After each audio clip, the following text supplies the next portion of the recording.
Let me ask you a question that might cut deeper than you expect. What has your fear of failure already cost you? Sit with that for a moment. Think about the job you never applied for, the conversation you never started, the risk you never took, not because you weren't capable, but because something inside whispered, "What if you fail?" That whisper became a wall, a thick, invisible barrier between who you are and who you could have been. But here's the truth. No one tells you. Fear isn't the enemy. It's not the chains that hold you back. Fear is a compass. It points to what matters. And most importantly, it's energy. Raw, untamed, explosive. And in this speech, I'm going to show you how to harness that fear. Not suppress it, not run from it, but weaponize it. Use it as fuel, as fire, as your unfair advantage. This isn't about pretending you're fearless. That's a lie.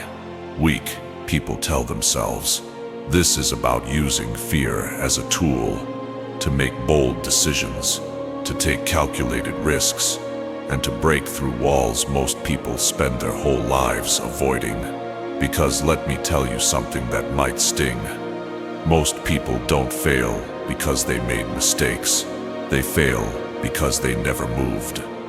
Paralyzed, stuck, frozen by the weight of what if. But you're not like most people. You wouldn't be listening to this if you were.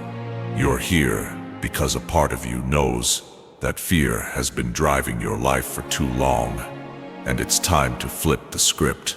We're not here to overcome fear. We're here to own it, master it, and make it obey. By the end of this speech, you'll know exactly how to turn your deepest fear of failure into the boldest action you've ever taken. And when you do that, you don't just succeed, you dominate. Let's begin. Fear of failure isn't loud. It doesn't scream. It doesn't punch you in the face. It's subtle. It whispers. It disguises itself as logic, being realistic, or waiting for the right time. But underneath all of that, it's fear, raw and primal. You tell yourself you're being smart, playing it safe, not rushing. But deep down, what you're really doing is avoiding the pain of failure before it ever happens. You don't even give yourself the chance to fail because you never step on the field in the first place. Fear of failure controls you through your habits. It's the reason you check your phone instead of starting that side hustle. It's the reason you edit the same email for 45 minutes before sending it. It's the reason you say, "I'll start tomorrow," and repeat that for years. Here's the trap. Your brain thinks it's protecting you. You see, thousands of years ago, failure meant death. If you left the tribe and failed to find food, you died. If you stood out too much, you got cast out, and you died. That instinct is still hardwired in you. Today, failure just means rejection, embarrassment, maybe losing some money, but your brain reacts as if it's life or death. That's why fear feels so strong. It's ancient, but here's the twist. We're no longer living in caves, and if you want to thrive in this modern world, you have to stop reacting to fear like you're still being chased by a lion. Think of fear like a smoke detector. It's supposed to alert you when there's danger, but most of the time, it's just going off because you burned some toast. Most of your fear isn't warning you of real danger. It's reacting to imagined pain. What might happen? And that imagined pain becomes real because it shapes your actions. It freezes you, but you can't fix what you don't face. So the first step to shadow mastery is this. Call fear by its name. Be honest with yourself. Brutally honest. What are you really afraid of? That people will laugh at you. That you'll look stupid. That you'll start something and realize you're not as good as you thought. Now we're getting somewhere. Because when you name your fear, you shrink it. And once you shrink it, you can grab it, hold it, and bend it to your will. This isn't theory. Every powerful person you admire, every leader, every innovator, every creator, they all felt fear. But instead of letting it control them, they trained themselves to use it. And that's what we're going to start doing right now. Now that you've identified your fear, it's time to change what you do with it. Most people think they need to eliminate fear before they act. But here's the truth. You don't need to feel fearless. You need to move while afraid. Fear is a signal, but it's not a stop sign. It's more like a green light, flashing wildly, screaming at you that this matters, that this is where the growth is, that this is where the risk becomes a gateway. But to use fear as fuel, you must retrain your reflexes. Right now, fear equals hesitation. You feel uncomfortable, so you wait, you overthink, you pull back. This is the default programming of a brain trying to protect itself. What we're going to do is replace hesitation with initiation. We're going to build a new system. Fear equals action. Doubt equals movement. Discomfort equals go. It won't feel natural at first. That's normal. You've been wired your whole life to pause, analyze, and retreat. But let me ask you, has that ever truly served you? Has waiting ever made the fear go away? No, it just made the opportunity disappear. So here's your first mission. When you feel fear, act immediately. Not recklessly, not without thought, but take a small, decisive action in the direction of the fear. You fear publishing your writing, post one sentence. You fear launching your business, tell one person today. You fear public speaking, volunteer to open the next team meeting. Small moves, big momentum.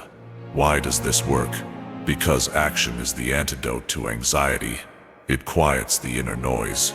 It trains your brain that fear doesn't mean stop. It means start. And with repetition, this becomes your new reflex, your new identity. Not the person who avoids, but the person who moves. Let me tell you a quick story. There was a woman named Kayla. For years, she dreamed of becoming a coach. She studied, read books, got certified, but never launched. She told herself she was still preparing, but truthfully, she was scared to be seen, scared to be judged, scared to fail. Until one day, her mentor told her, "Don't wait for the fear to leave. It won't move while it screams." That night, Kayla posted her first video. Her voice trembled, her lighting sucked, but it was real.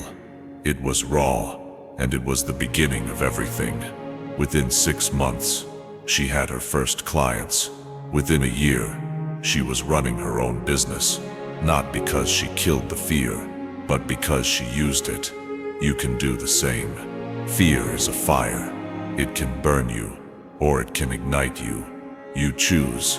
The reason most people stay stuck isn't because they're lazy. It's because they don't have a system that turns emotion into motion. They wait for motivation, for the perfect mood. They wait for fear to go away before they move. But what if I told you that fear is actually a built-in alarm clock for bold action? If you learn how to use it, you need to build a trigger response system. Here's how it works. Every time you feel fear, hesitation, tightness in your chest, racing thoughts, you assign it a new meaning. Instead of "this is dangerous," you train your brain to say, "This is my call to lead." Let's break it down into 3 steps you can use every single day. Step 1, track your fear moments. Keep a small journal or use the Notes app on your phone. Every time during your day you feel fear or resistance, jot it down. Example, felt nervous to speak up in a meeting. Avoided emailing that potential client. Didn't post on social media because I felt exposed. Don't judge, just record. Because awareness kills avoidance. Step 2. Name the lie. Behind every fear is a lie. I'll embarrass myself. No one will care. If I fail, I'll lose everything. When you write them out, they look ridiculous. But when they stay in your head, they control you. So, expose the lie. Step 3. Take a micro-action immediately. Right after writing the fear, take one small action toward it. Scared to make the call? Send a text first. Afraid to launch the business? Design the logo tonight. Terrified to post? Write the caption. Save it as draft. Micro-actions build momentum. They retrain your nervous system. They say, I do hard things. Fear doesn't stop me. It starts me. This is the mindset of mastery. It's not about being emotionless. It's about creating emotional protocols, habits of response, so fear becomes fuel, not friction. Now imagine doing this, not once, but every day for 90 days. You will become unrecognizable. You'll stop avoiding the hard stuff. You'll stop needing permission. You'll move, you'll lead, and people will ask, how are you so fearless? But the truth, you're not fearless. You're trained. Let's get brutally honest. You will fail. Not maybe. Not if. You will fail. And the sooner you accept that, the freer you become. Because most people don't fear failure. They fear what it will mean about them. They fear looking weak. They fear the shame of trying and not winning. They fear what people will say. They fear their own inner voice whispering, see, I told you you weren't enough. But that fear only has power if you let it define you. And this is where shadow mastery begins to show its teeth. Failure is not an identity. It's a data point, a test result, a stress test for your ambition. When you reframe failure from I am a failure, that method didn't work. You start playing a completely different game. The weak take failure personally. The strong take it professionally. They study it. They extract insight. They rebuild better. Let me tell you a story. There was a man who launched a coaching business. He spent months creating a course, poured his soul into the content, and when he finally launched, only 3 people signed up. Crushed, embarrassed, ready to quit. But instead of walking away, he asked, what can I learn from this? He realized his marketing was vague. His message wasn't clear. He rewrote everything, rebranded, relaunched. Next round, 87 signups. That man now earns 6 figures, not because he got it right the first time, but because he saw failure as feedback, not finality. You need to start seeing failure as a loyal trainer. It's the coach that shouts in your face, Bo better, not because it hates you, but because it wants to make you bulletproof. In Shadow Mastery, we don't fear failure. We expect it, and we use it. We let it sharpen our thinking, harden our discipline, clarify our mission. Every scar becomes strategy. Every mistake becomes momentum. So here's a question to ask yourself. After every failure, what did this teach me? That I could never have learned if I had succeeded. That's where the gold is. Not in perfection, but in the grit of trial, error, and growth. You're not broken when you fail. You're being reforged. Let's talk about the emotions nobody wants to admit they feel. Jealousy, anger, bitterness, shame. These are the feelings you're told to hide, to suppress, to heal before you move forward. But Shadow Mastery doesn't work like that. We don't pretend we're saints. We use what's real, even if it's ugly. Because here's the truth. There's power in your darkness. Raw, tense, unfiltered power. Think about jealousy. You scroll through social media, and you see someone achieving what you want. A part of you burns. That's not weakness. That's a flare from your subconscious screaming. That's what I desire, but I've been afraid to go after it. Most people numb that fire, but you're going to use it. Jealousy reveals what matters to you. Now use it as a compass. Instead of feeling small, get strategic. Study what they're doing. Improve your skills. Set new standards.